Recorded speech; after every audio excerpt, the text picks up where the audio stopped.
ತಾಲೂಕು ಮಟ್ಟದಲ್ಲಿ ತಾಲೂಕು ಅಧ್ಯಕ್ಷರಾಗಿ, ಜಿಲ್ಲಾಧ್ಯಕ್ಷರಾಗಿ, ರಾಜ್ಯ ಉಪಾಧ್ಯಕ್ಷರಾಗಿ, ರಾಜ್ಯ ಸಂಚಾಲಕರಾಗಿ ಕೆಲಸ ಮಾಡ್ತಾ ಬಂದಿದ್ದೇನೆ. ಎಲ್ಲೋ ಒಂದು ಸ್ವಾರ್ಥಕ್ಕಾಗಿ ಕೆಲಸ ಮಾಡುವಂತ ಒಂದು ಸಿಸ್ಟಮ್ ಇದೆ. ಅದನ್ನ ನಾನು ನೋಡಿ ನೋಡಿ ಬೇಸತ್ತು ಇವತ್ತು ಭಾರತೀಯ ಜನತಾ ಪಕ್ಷದಲ್ಲಿ ನಾನು ಕೆಲಸ ಮಾಡಿ ಬಂದಿರೋದು. ಅದರಲ್ಲಿ ಹೇಳ್ತಾರೆ we are the leaders producing factory ಅಂತ, ನಾಯಕರನ್ನು ತಯಾರು ಮಾಡುವ ಕಾರ್ಖಾನೆ ಅಂತ ಹೇಳ್ತಾರೆ. ಮತ್ತೆ ಮೋದಿಯವರ ಫೇಸ್ ನೋಡಿದ್ರೆ ಸಾಕು ವೋಟ್ ಹಾಕ್ತಾರೆ ಅಂತ ಹೇಳ್ತಾರೆ ಸರ್. ಇವೆರಡೂ ಸುಳ್ಳು ಅಂತ ಅಂದ್ಬಿಟ್ಟು ಮೊನ್ನೆ ಹೋದ ಚುನಾವಣೆಯಲ್ಲಿ ಪ್ರೂವ್ ಆಗಿದೆ.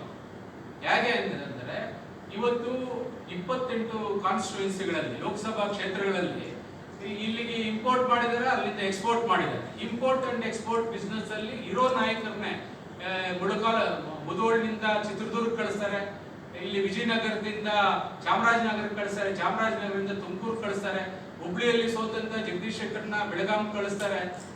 ಈಗ ಕೆಲಸ ಇಲ್ಲದೆ ಕಾಲ ಆಗ್ತಾ ಇರೋ ಮಾಜಿ ಮುಖ್ಯಮಂತ್ರಿಗಳು ಬಸವರಾಜ ಬೊಮ್ಮಾಯಿನ ಹಾವೇರಿಗೆ ಕಳಿಸ್ತಾರೆ.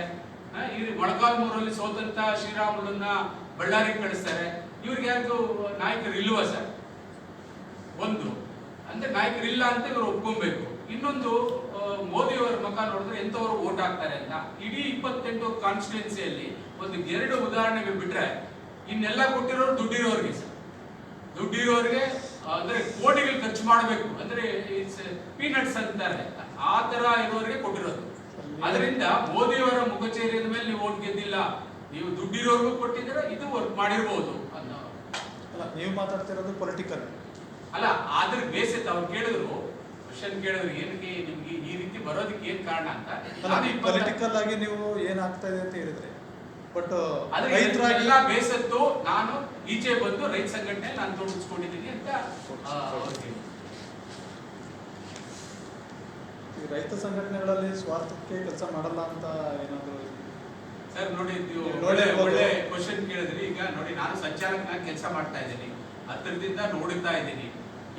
ಈಗ ನಾವು ಅಲ್ಲಿ ಏನ್ ನಡೀತಾ ಇದೆ ಅನ್ನೋದನ್ನು ಕಣ್ಣಾರೆ ನಾನು ಕಂಡಿದ್ದೀನಿ. ಈಗ ರಾಜಕೀಯ ಪಕ್ಷಗಳಲ್ಲಿ ಇದ್ದಂತ ಯಾವ ರೀತಿ ಇರ್ತದೆ, ಇಲ್ಲಿ ಯಾವ ರೀತಿ ಬಣಗಳು ಇದಾವೆ, ಯಾವ್ಯಾವ ಬಣಗಳು ನೋಡಿದ್ರೆ ಆಗಲ್ಲ, ಆ ಬಣಗಳಲ್ಲಿರೋ ವ್ಯಕ್ತಿಗಳು ಏನೇನ್ ಮಾಡಿದ್ರು, ಬಣಗಳಾಗ್ಲಿಕ್ಕೆ ಏನ್ ಕಾರಣ ಅನ್ನೋದು ನೀವು ಹೇಳಿದ್ರಿ.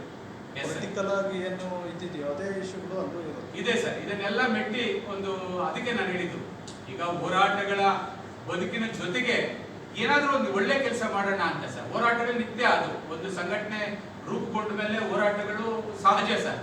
ಹೋರಾಟಗಳ ಜೊತೆಗೆ ನಮ್ಮಿಂದ ಏನೋ ಒಬ್ಬ ರೈತನಿಗೆ ಅನುಕೂಲ ಆಯ್ತು ಅನ್ನೋ ಒಂದು ಯೋಜನೆ ಅವನಿಗೆ ತಲುಪ್ತು ಅಂದ್ರೆ ಅದೇ ನಮಗೆ it is connect to our organisation.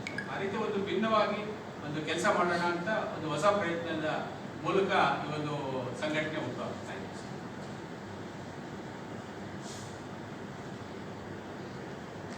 ನಿಮ್ಮ